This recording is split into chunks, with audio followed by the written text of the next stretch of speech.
Today, I turn 50. And yeah, I've lived many lives in one. I've stood on global stages. I've sat in quiet rooms where change was born. I've worn the crown of Miss World. I've fought many battles. I've won some, I've lost others. And I've carried the sacred mantle of parliament, of government. But through it all, beneath the titles, beyond the headlines, I've remained one thing: a woman in constant motion, evolving, learning, leading.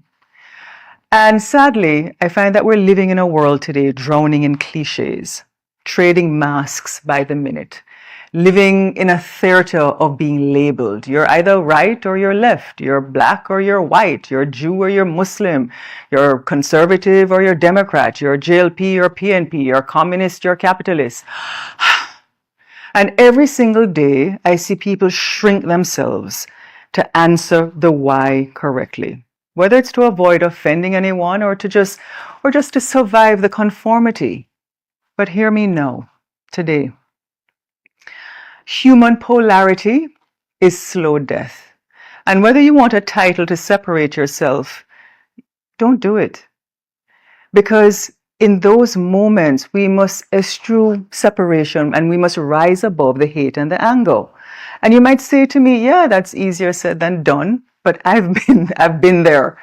You know, there were days when the wounds that were inflicted on me cut so deep, they were so raw, they were so gaping, that only my breathing could take me forward, my breath. But then I learned something. I learned to see them not as weakness, but as revelations, as a fire that was forging me forward, that I needed. Because for me, those truths never came from the titles. They came from the questions I dared to ask, to surrender, not as a public figure though, but as a human being.